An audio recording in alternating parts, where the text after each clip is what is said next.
Hi, my name is Simon Hedley, known to my clients and partners as a strategic alchemist and an ultimate connector.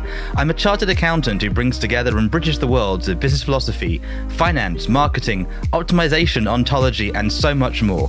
Always focused on one thing, the simple idea that can make the difference to people and projects, so we can tip the scales in their favor and get them complete. Pause, Stop, Reset is all about the three little words that can make the difference. They have for me and my clients, and I hope they will for you too. During the show, you'll get to learn about my guests' real-life experiences and the insights and lessons they've learned as they've navigated the resets in their personal and business lives, which you'll be able to leverage yourself. So let's start the show.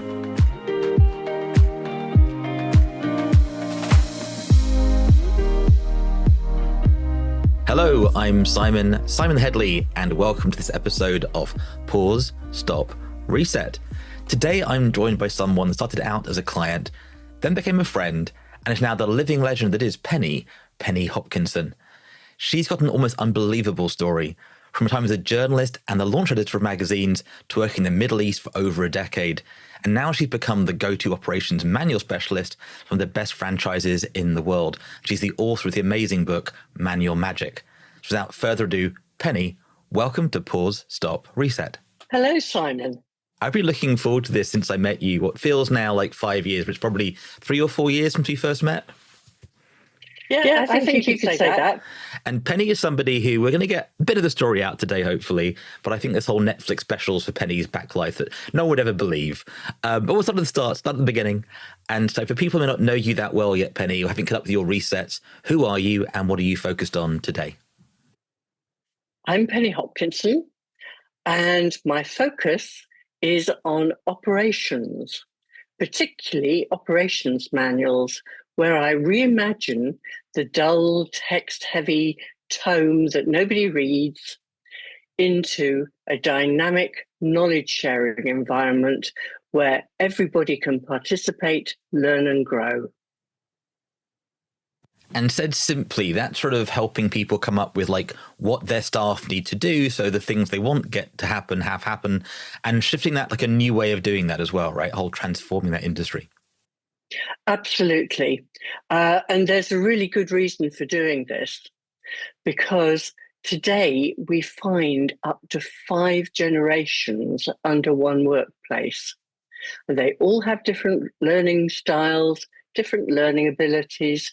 Some are visual learners, some, like me, love lots of text to follow, but one size no longer fits everyone. Yeah, I don't think it ever was, but I'm one of those that learned to pull pints by watching others pull pints and being shouted at by the manager. Not the best modern approach, right? So I had different ways of learning, different environments. I liked sort of a nice teacher. And as I sort of said in the intro, you've had really sort of different lives. Is that true? Yes, I've actually reinvented myself twice. At least twice. At least twice. We'll get to a bit of that in the show today, hopefully. So if we look back on Penny's life up till now, what are the biggest shifts and resets you've been through? I think the first shift and reset was when I trained as a shorthand typist and secretary, doing business studies as well, and realised, I think I probably realised it long ago, that shorthand and typing were not my special skill, and that there was something else that I was desperate to get into, and that was journalism. But like everything else, it doesn't happen overnight. And as a student who had just gone out into the world of work, I was really eager to get into publishing as a way to get into journalism, because that's what I found was my sort of early superpower. And why the desire for journalism? Before we go on, like what was it about journalism? You were this is like the black and white newspaper days, right? Before sort of online internet sites and YouTube and Twitch and these things. So this was like the old school journalism, or was it more radio and TV? What was the draw? It was the old school journalism, because when I was at college, my tutor set a slightly unusual tutorial for us, and we had to describe something that was out of the ordinary that people would like to know about. And I chose The Art of the Hot Wire Cutter, a bit alternative. Yes. For a 17-year-old. But there was a reason, because in every essay at school and every tutorial, I wanted to stand out and be noticed. That was my. It wasn't. It wasn't a sort of boastful thing. It was just that I wanted to get on and do something to do with writing. I didn't know at 17 what it was going to be. But my tutor wrote at the side of the article that I'd written, "Have you ever thought about going into technical writing?" And that was an amazing light bulb moment. It was a complete shift. It was a pause, if you like, and reset.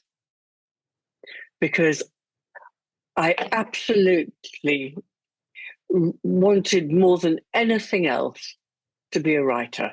Well, you definitely become one. And so we've got from this, the tutor saying, what about being a journalist? I love that, just asking the question and the rest is history. You know, my world of questions, don't you, Jenny? So what other shifts and resets have you been through then? So you started out in that journalism career. I know you sort of became overnight almost an editor. Or maybe it was overnight or very quickly? It was pretty quickly.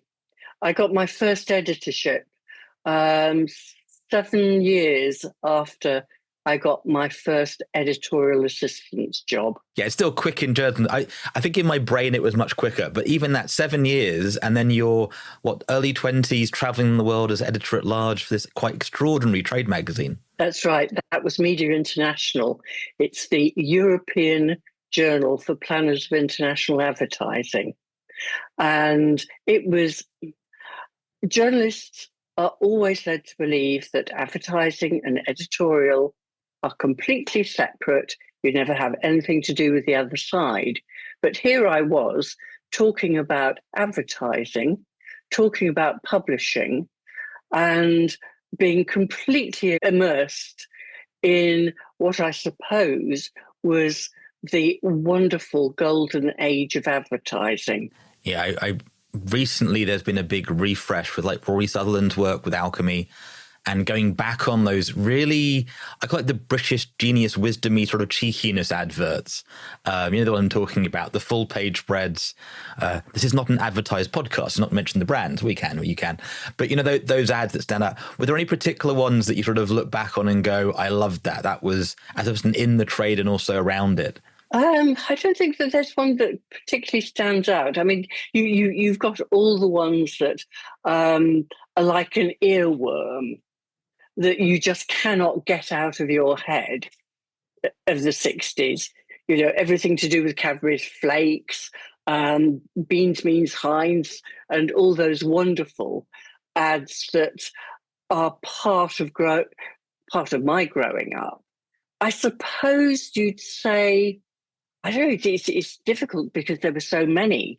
It was just really the golden age where the advertising was so well constructed. It was our sense of the craft. The one that always springs to mind is the VW Beetle Think Small advert. If you haven't seen it, check it out. And it sounds really cool. I worked in banking, as you know, and it wasn't until maybe like 10 years after I realized how big these global ad budgets were. You know, many entrepreneurs start, I know you work with them, Penny, they've got $1,000 budgets for marketing. Back in the day, this wasn't small advertising for these mega brands. It must have been quite extraordinary, sort of the fun and games, being the editor of the magazine. I'm guessing the lunches were good. Was that right memories? Oh my goodness, yes. If it's Friday, it could be the Savoy Grill. It could be tea at Brown's or the Dorchester. You could be eating, you could be dining in the Financial Times dining room, or you could go out with the editorial director or publishing director of Time magazine.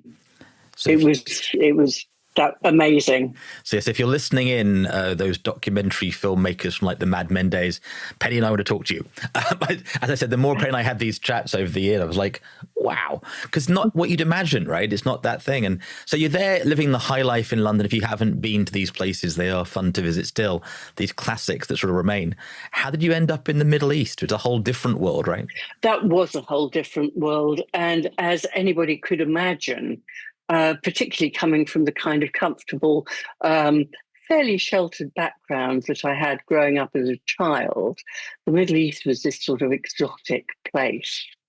And I think my imagination had been fueled by Lawrence of Arabia, not least by Peter O'Toole, who I think every schoolgirl at my age swooned over. So there was this sort of dual romanticism of these wonderful sands and this charismatic man whose life, in fact, I followed, and I've been to where he was, where he lived, where he had the accident that claimed his life. I got very, very immersed in that kind of world. I mean, it was a unique world for a unique man. But as a schoolgirl, these sands, the shifting sands, the opening sequence of Lawrence of Arabia, where the sun comes up, I have experienced that, and it is absolutely pinpoint perfect. You can hear Penny's ability to paint pictures and stories and the romance. And it's interesting, right? I've got friends who have kids now who are, would they ever watch a 3-hour movie from 1962 of Lawrence Arabia? But yet growing up, we didn't have YouTube and the world of podcasting and that lovely scene when they're in the bar having walked through deserts, those sort of moments, sort of classic. Do you actually meet Peter, by the way? Do you ever cross paths? No, adjacent maybe in the Savoy, maybe. No, very nearly. Because I think he lived up in Hampstead. Yeah, I mentioned it 'cause it's funny. Sometimes in London, you're just like walking along the road and they're across the road in the Covent Garden or Compton Street in Soho. And like I remember, the man, the Michael man, who am I talking to with the magical actor? Michael Caine, the one and only. Oh, gosh, yes. So these sort of classic actors that are still, their work is seminal. I remember seeing him at a Chelsea Flower Show. Going into like posh British world, you see. Now, Penny can go posh and she's been out there in Saudi and the Arabian worlds. And you were out there, like, was it an easy transfer from, being wined and dined the Dorchester to being, what was it like out there for you back in the day? Well, I did have a spell, which was not whining and dining. It was when I started freelancing after 6 months in public relations, which I didn't enjoy. And that was sandwiched between leaving as editor of Media International and really having to start looking at what I was going to do. Was I going to go back and work for a publication or in a publishing house, or was I going to start working for myself as a freelance? And I decided that I was going to freelance, and that led to being back in touch with the media contacts in the publishing world, the advertising world that I'd had with Media International. And I think the first inkling was that one person that I'd been talking to, who was the publisher of in-hotel publications, came to me and said, "I've just got the contract for Gulf Air's in-flight magazine. Would you be the editor?" And then he said, "We've also got Kuwait Airways and Iran Air." And I thought, this sounds very interesting. And so I went out to Bahrain for Gulf Air, and it opened up an entire new world. It wasn't whining and dining in the sense that I'd done before. Well, there's no alcohol in the Islamic world, right? Officially, Um, maybe. no, there isn't. But yeah, But for dry me, states, yeah. yeah, for me, it never mattered because I was a very poor drinker anyway.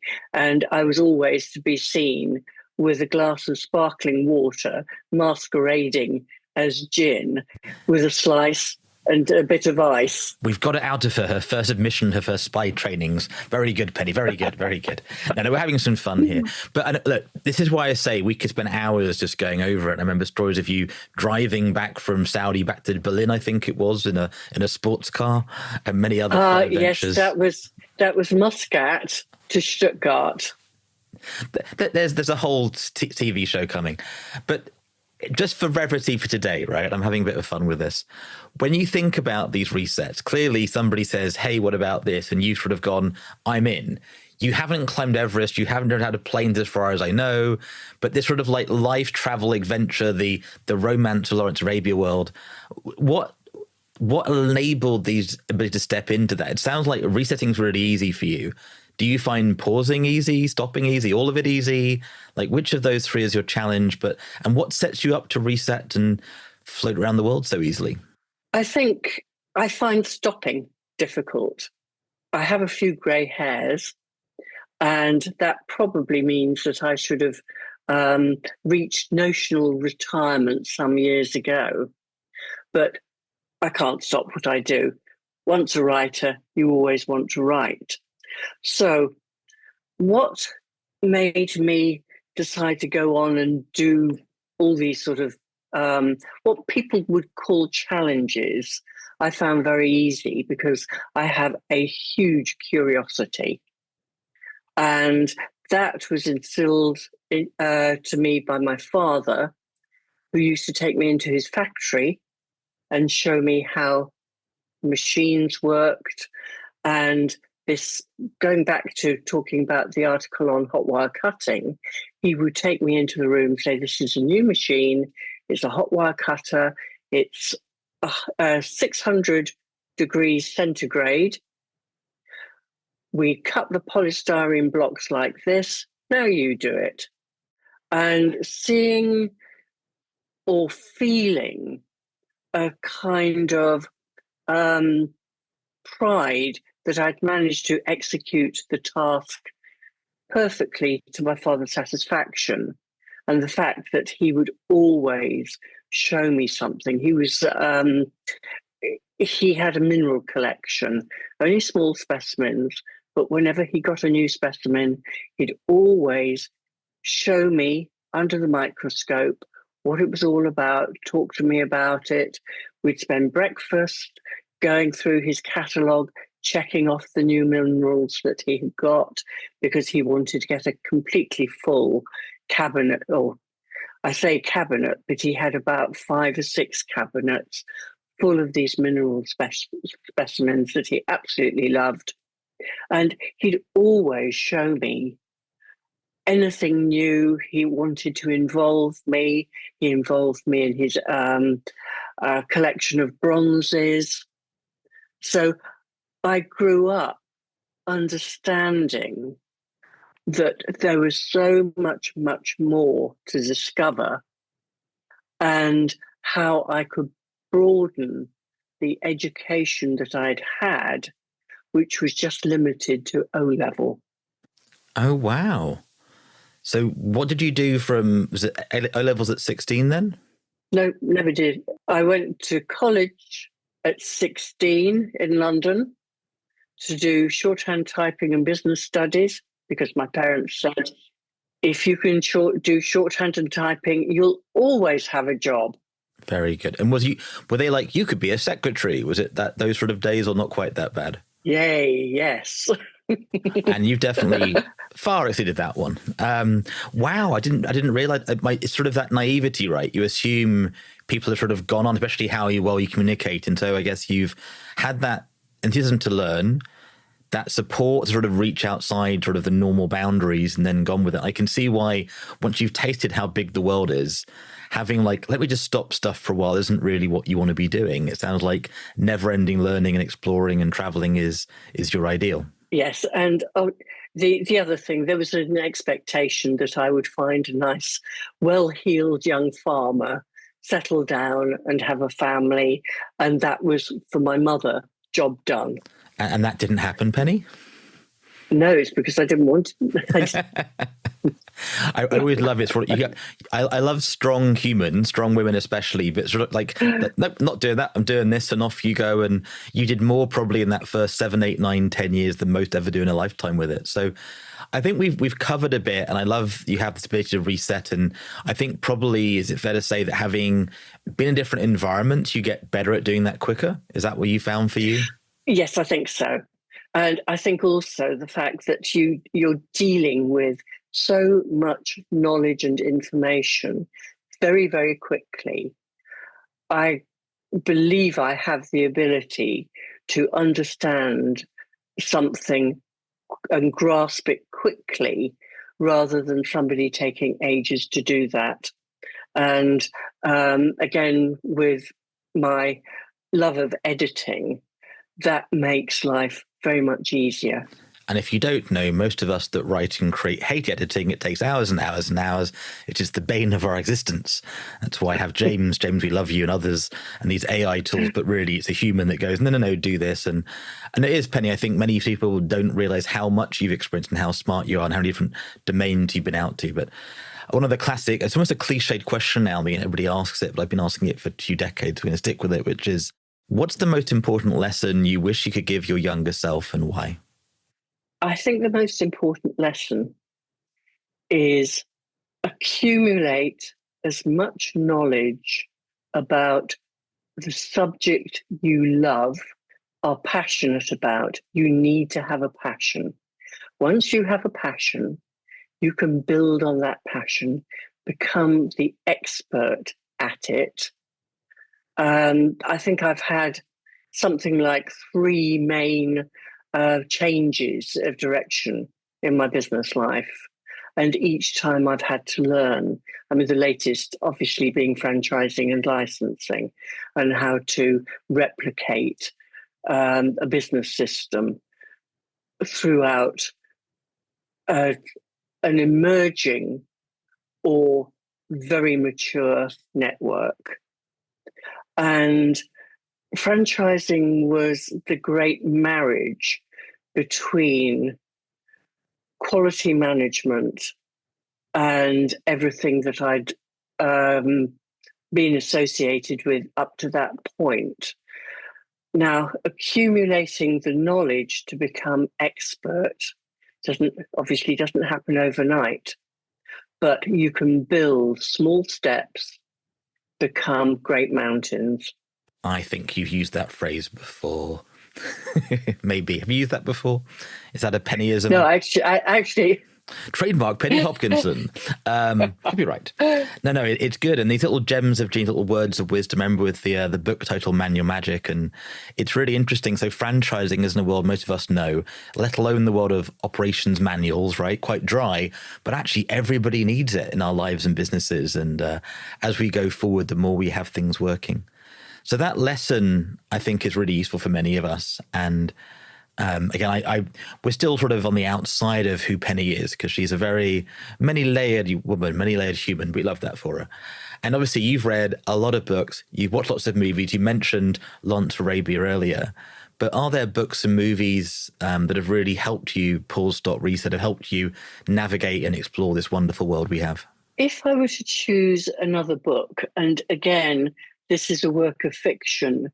I mean, most people would say that they have a favorite non-fiction business book that guides them.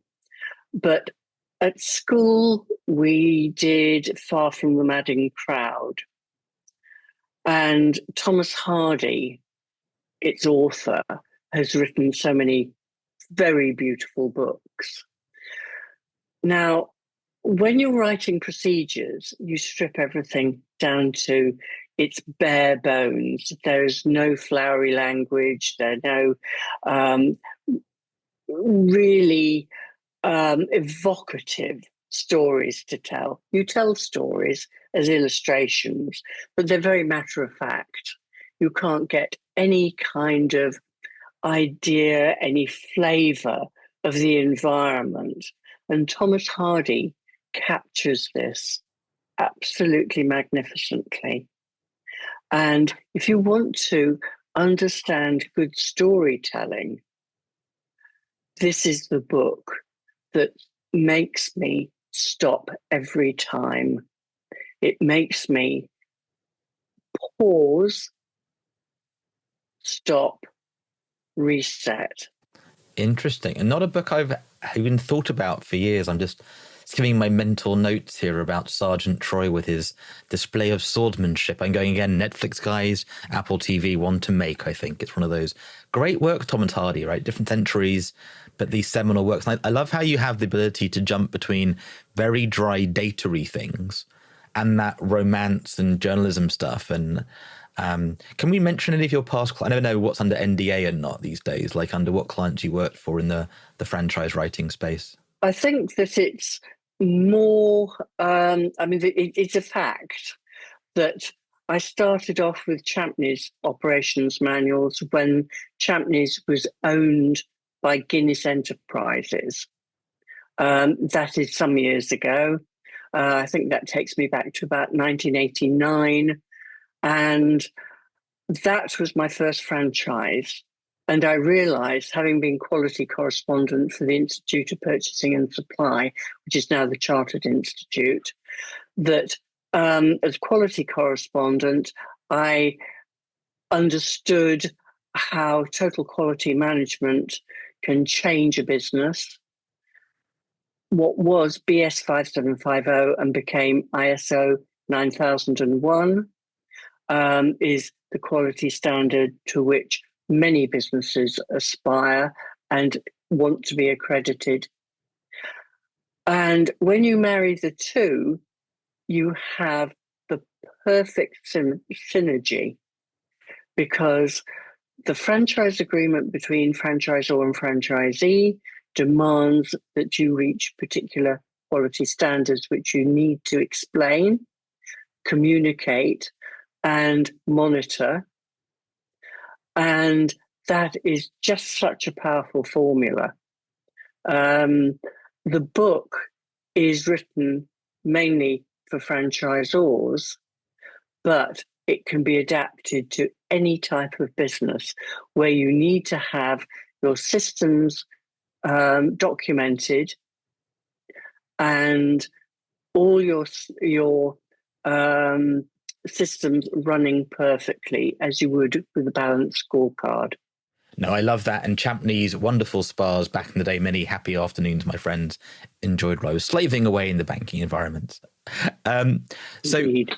When we think about these challenging experiences, right, that you've been through, what was the one that most caused you sort of to have to do it? Not like, I'm going to change my scenery, but was like, Penny, it's now, deal with it. And what helped you through that? Because obviously you've done many interesting things. What helped you navigate that really sort of challenging reset time? I think this was when the Middle East was changing, and when, as a socio-economics correspondent for the Gulf states, it became political. And although I obviously take a great interest in the politics of the region, that was not my specialty. And we found that the 34, 36 page special supplements for the Wall Street Journal, International Herald Tribune were becoming smaller and smaller. And eventually it became totally uneconomical to be part of it. So I had perhaps one page out of 4 or 8. And that was it. There was very little advertising to back it, because the Gulf states had done so much development. It was now refurbishment, and they didn't want to talk about that. So they had a bit of a pause and a bit of a recession. And I basically found I had no job. So that was, I call it a crossroads, not a crisis, because then you need to choose the path that you want to go on to take the next steps. And how old was I? I was in my 30s, late 30s, and I really needed to think about what my future would hold. And a previous editor, way, way back from electrical contractor and retailer, he came to me and he said, would you like to be quality correspondent? And that changed everything, because I then, after a couple of years, decided that quality would be the main focus of any business going forward. The government was offering to pay 2/3 of a marketing initiative to see whether I had a business. And that's how Manual Writers International was born. We found that we had quite a good market. In fact, I think they came back and they said I had multi-million pounds worth of potential out there. And then I did my proof of concept, and that was quite interesting because I wanted to find out what my value was in the marketplace. I had no idea, no yardstick, because I don't think anybody was out there writing procedures or writing up systems. And I saw an ad in The Guardian. It was always the media ads in The Guardian on a Monday. And it said, wanted procedure manual for a corporation in the city. And I thought, well, I'll go and investigate. Not wanting the job, I just wanted to know how much they were going to pay whoever it was they were going to get. And I found that I went back for 3 interviews, and it was the Corporation of Lloyds of London. And they gave me a 2-year contract. That's when I learned how to put an operations manual together. I'm sort of sitting there going, like, I'll just go along to what's going on. A couple of years later, I built that for Lloyds of London, and the rest is history. And this is why I remember when I first met you, I was like, what is she writing about? What's this book? What's going on? And then the more you get into Penny's back history, as I said, we haven't even scratched the surface of it all. And even with a few hours, a few decades, we probably still wouldn't. I think she keeps secrets like a vault, the sort of secret journalist she is, and many other confidences she's been. She's got a good egg, as they said in the old days. I love that. And did you have family support through that? Was it sort of the romance that took you through? Was it sort of what got you through those dark, soulless nights, as they call them? I think it was a faith that in the end everything would work out. It always had done. I'd always managed to land on my feet somehow. And there's a word in Arabic, which is maktub, which means it is written. So I, if you like, surrendered my soul to that saying. And that gave me, if you like, a faith to move forward. Because I knew that somewhere if I worked my way through everything, it would all come right in the end. I love that. It's one of the central themes of, I don't know how to say his surname the correct way, the author of The Alchemist.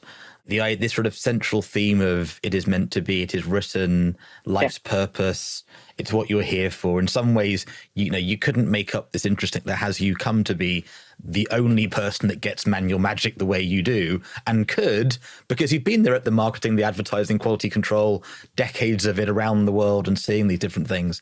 And that cultural nuance as well, I know you and I talked about with what we're doing with links and things like that. No, I love it. I love that, by the way. I wasn't expecting that. How do you say it in your rendition of the Arabic? Maktub. Beautiful.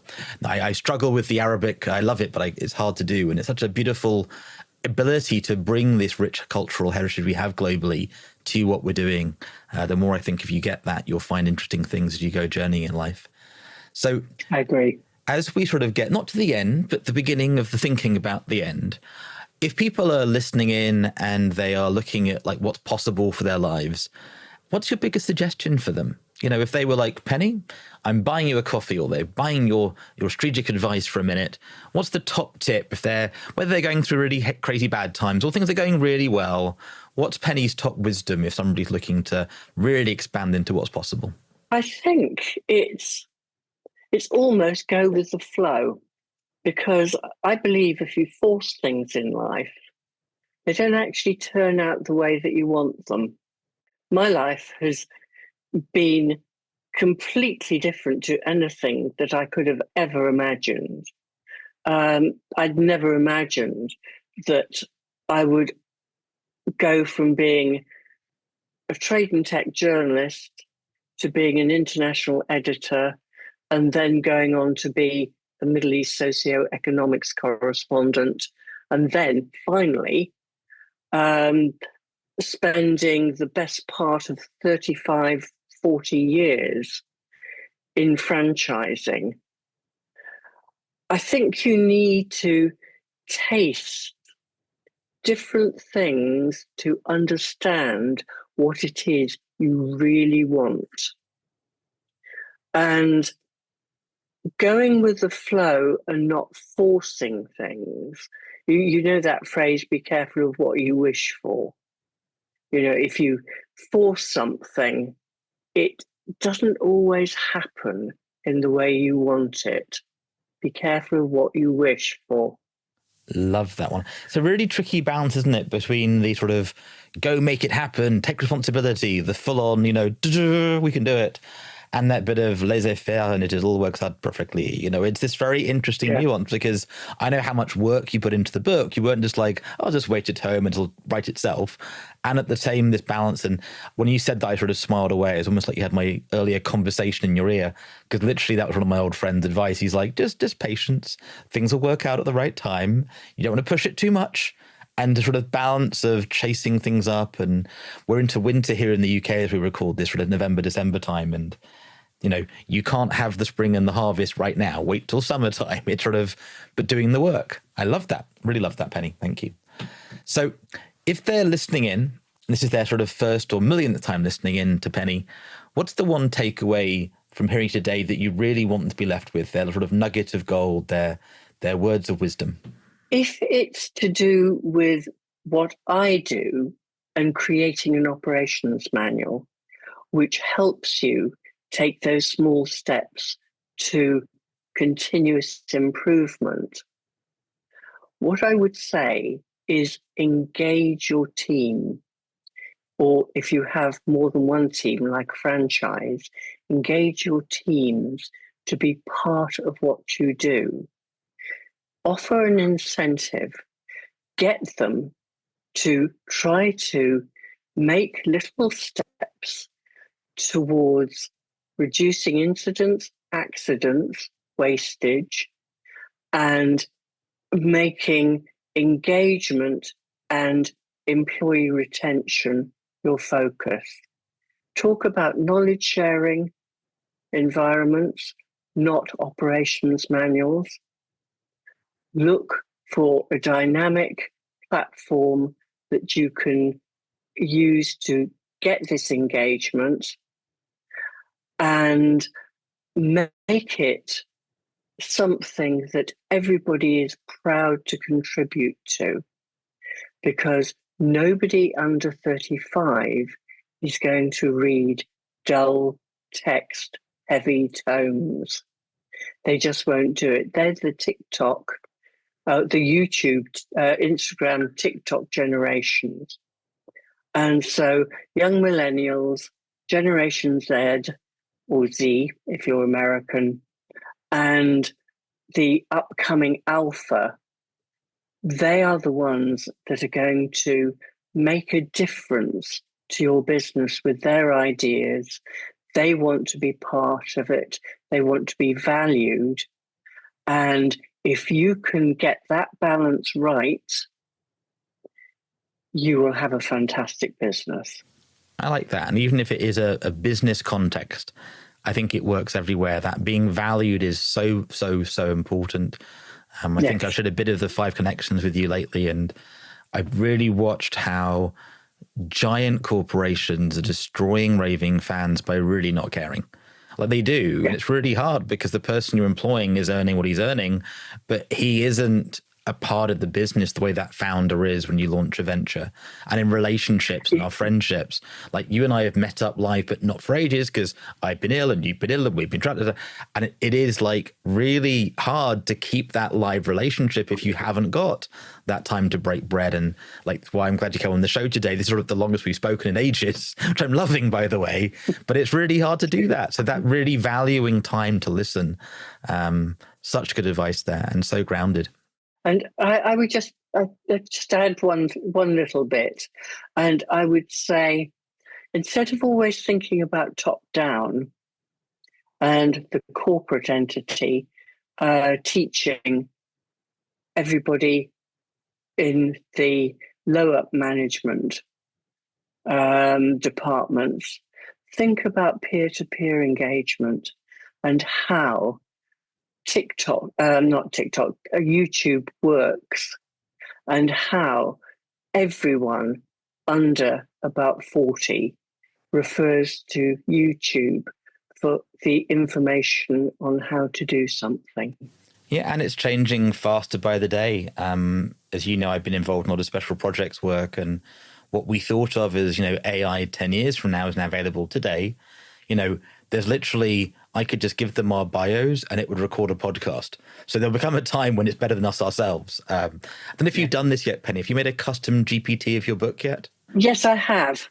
Good. There you go. So but that ability to take the knowledge, I did mine recently as well with Chaos to Clarity, and literally I use it for myself. So I was asking a question and its answer was better than my best answer. And I was like, that's amazing. Oh, it was my stuff. Okay. But it's good. So with your world, I can see AI shifting and this sort of real-time reporting. It's a whole different world.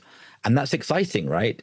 It's very exciting because used ethically, AI is absolutely fantastic.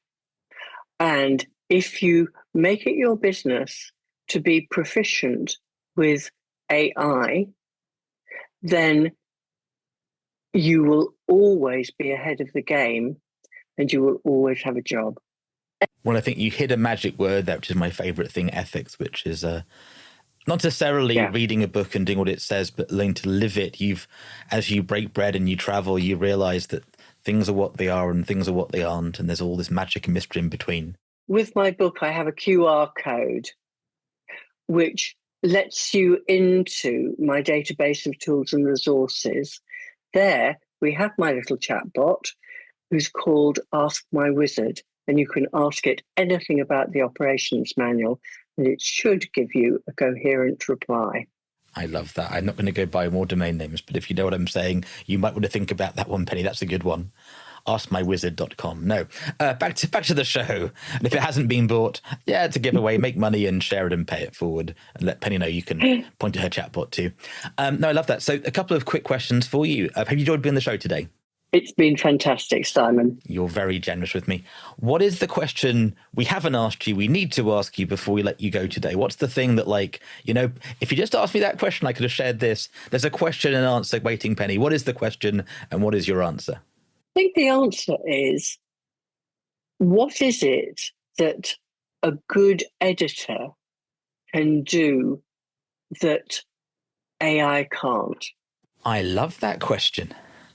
I love that. And what is the answer? The answer is personalization. Your voice, the person you're editing the information for, their voice. So, for example, you can create an operations manual by using AI, but you need to have the company's voice as the major focus. Otherwise, it won't work, because to understand a company and distinguish it from the competitors, you need to have this voice. And that's something AI has not been able to do up until maybe tomorrow. I love that. No, it's so true. We're talking with Chris Doe about this, and it's and you get this, Penny, it's the wisdom discernment to go, thank you for the question. That's the wrong question you should be asking. That, thankfully, AI, if you say, how do I get to Green Park from Charing Cross? It tells you, not going, no, go to Bradford. Now, that may come in the future, but you get that. I'm sort of using the metaphor there, right? That's Green Park, Charing Cross is all in London, Bradford, different town. And generally, we like the AI to give you what we're asking, right? The same operations manuals. And you hit it, nail it on the head. Great question, great answer. Literally in the last week, I've had a company where salespeople are following their SOP, their standard operating procedure, to the letter. That's a great question. Unfortunately, we can't help with that. Please contact technical support. Here's the number. Technical support. That's a great question. We can't handle that. Please talk to sales. And I'm like, you've both told me to talk to each other, and you'll love this, Penny. A very large company, very good at computers, said a quote unquote, and we can't send you that in writing. And it's like, and it literally was a 2-minute thing, and thankfully got a real human being who was amazing, been 5 years with the company, and in 3 minutes he sorted it out and went, yeah, I get it, do this. And he understood it compared to being that robot parity AI thing, which is lovely. And the scariest thing is when you can't even tell if it's an AI or a robot. How was your day? Great. How can we help you? Thank you very much. And the worst, I think, is this true for you, Penny, that people automate and replicate stuff they really shouldn't be? There is absolutely no substitute for the human voice and the human touch. And my friend Ryan Levesque, Ryan, he'll say the human heart as well. There's that human quality to this as well. And I know you're having some fun with that new software. And if you come across any guest that you think we'd have some fun with on the show, feel free to come either host the show, Penny, or send them our way. We'd love to treat your guests and recommendations as VIPs. And if they want to know more about you, what you do, and the joy of manual magic, obviously they can Google and ask the AI. pennyhopkinson.com is probably the best place for them to go as a starting point. Is that right? It could be, but you'll find all the information, including podcasts and hopefully mine with Simon today, on Linktree. That's linktr.ee/Penny Hopkinson. It's been really fun having you today. I'd like to give the guest the final word. So if you have enjoyed the show, do check out Penny's work. Do dig into her details, do journalism on her, and help share her wisdom. And Manual Magic is a lot of fun. Penny, any final word we wrap up the show today? It would be wonderful if anybody wanted to connect with me on LinkedIn. And it's easy to find me. I think I'm the only Penny Hopkinson, which is an advantage. Indeed. And Penny is an advantage in life and business. She's got a great team of friends and family and other people around her who are little hidden gems, secret weapons. And as she's starting to get a glimpse of, she didn't talk about her work with the BFA, didn't talk about many, many other things she's been up to. But I hope you got some value from the show today. Real gem, Penny. And thank you, as I said, a living legend. And yet a chance to get to know Penny and her work. And we'll see you next time. Once again, I'm Simon Hedley. Thank you for listening to this episode of Pause, Stop, Reset, which is brought to you by the team at simonx.com and published by thesimpleidea.com. So you get maximum value and to access all the bonuses and gifts, make sure to head to pausestopreset.com, register and explore the portal. And if you're looking for great people, check out onesmartnetwork.com. If you've enjoyed the show, do give us a positive review, subscribe, and share this episode with friends. I can't wait to share our next episode with you. Till then, remember you can always choose to pause, stop, reset.